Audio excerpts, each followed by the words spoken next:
midpoint, center, quadrant, intersection. All of these object snaps that we use to draw are in here, and we can use these all at one time, and then we can toggle through them with our tab key depending on if multiple ones are showing up, as well as we can globally turn it off with our F3 button. So these are all turned on right now. Okay, apparent isn't turned on, tangent isn't turned on, node is not turned on, but the rest of them are. So we say that's fine, we're going to use our F3 button, or we can click on here, snapping on and off. If object snapping is off and I start a line command, okay, I'm not going to get anything because my object snaps aren't on. Okay, if I turn my object snaps on, all those snaps are now on, and it's going to differentiate between which object I'm going near. I haven't clicked anything yet, and it will tell me with my little markers. Okay, there's a quadrant, and if you pause, it'll give you the writing too. Quadrant, center, okay, end point, okay, midpoint, okay, midpoint of there. Okay, that's endpoint.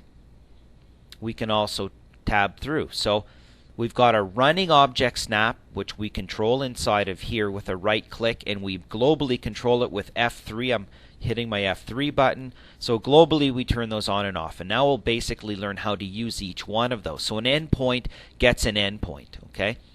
And it doesn't matter. We can start the rectangle command and use an endpoint to draw a rectangle command. Now in this case I probably want to use polar to get it nice and square and do that. Okay, we'll get to that in a second. So let's try. It doesn't matter if I draw a circle from the end point or the end point of here, okay, to the maybe the end point of there. So end point.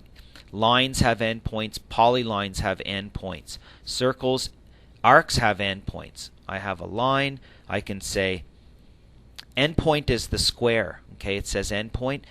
Okay, see the different markers which are visible back in here. If we go into our settings, see all these little markers in here. Okay, they're telling you which ones are being offered to you when you start to draw. Okay, as you work your way around your object. Okay, so midpoint. Okay, midpoint is not the same as center point. Okay, center is for circles. Midpoint, line from the midpoint of this arc. Okay, there's the triangle. That's my midpoint. Okay, and then I can go off to maybe an endpoint of there. Start maybe an arc command.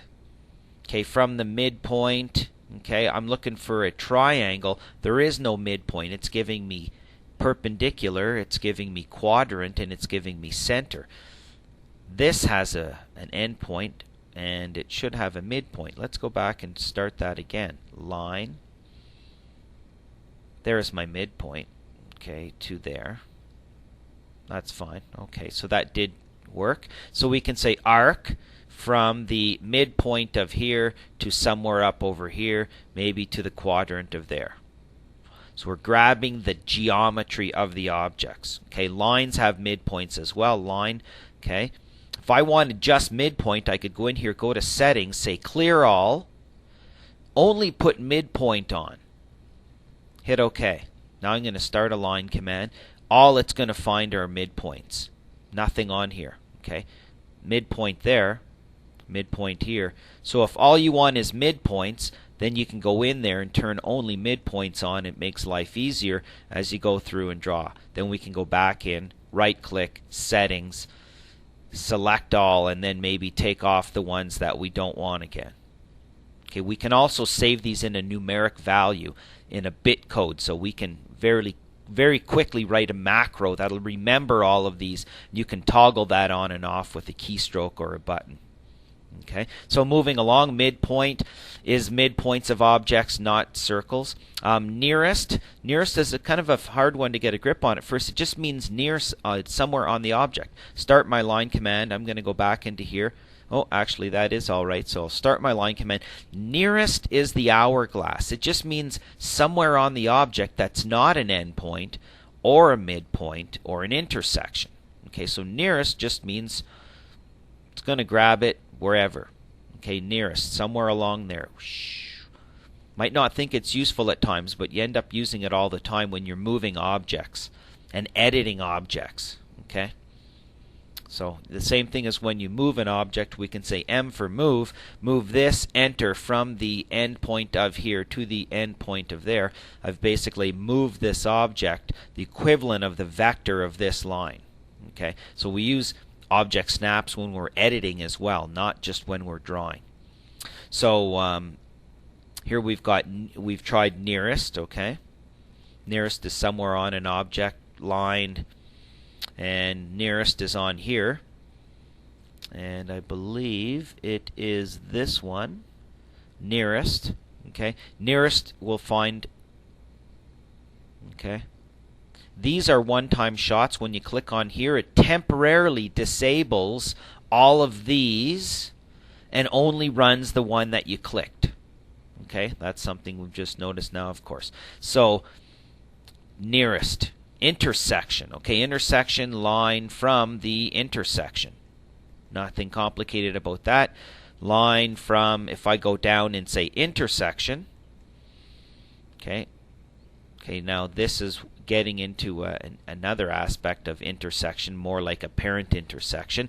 But so it's not finding an intersection here. It's starting up another type thing. So what we can do is I'm going to draw another line over here, and this is what it's trying to do. If I say line or circle, for instance, circle, and I say intersection, I can click on here anywhere and go over here, and look what it's done. It's found that intersection of those two lines, and then I can go down to maybe. Now maybe I want endpoint in here. I can hit tab.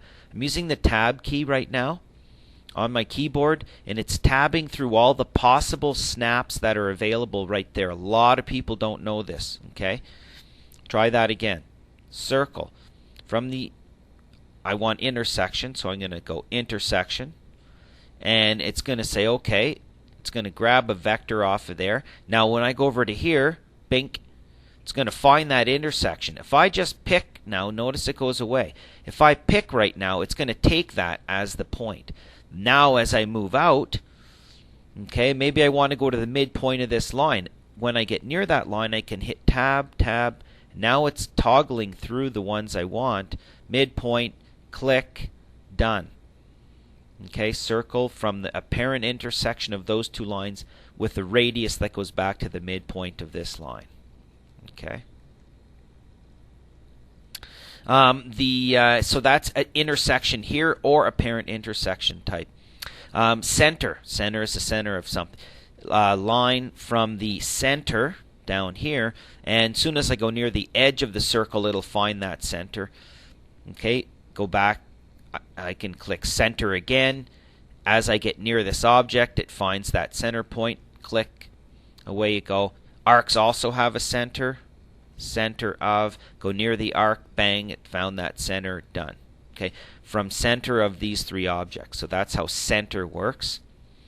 And yeah, that's all we need to say. Quadrant, same type of objects. Okay, line. Now I don't have to keep going down and picking center and quadrant because they're already, I believe, set up in my nominal ones inside of here. Let's see. Quadrant and center are both on. Okay, so now as I move down towards these objects and I'm started a line command, nearest is on. Okay, there's my quadrant of that ellipse to maybe the quadrant of that ellipse, quadrant, quadrant, and then I could say C for close if I wanted. It would automatically close. Same as line, quadrants of a circle. Okay. And if you don't get the one you want, you can slide away and come back, and it'll tend to give you another option. If you don't get the right snap every time, go away and kind of come back and work your way. So there's here I got intersection, I switched to quadrant, okay, or endpoint in that case. Now, if you rotate a circle, the quadrants are still up and down and sideways. If I rotate that circle, it doesn't matter.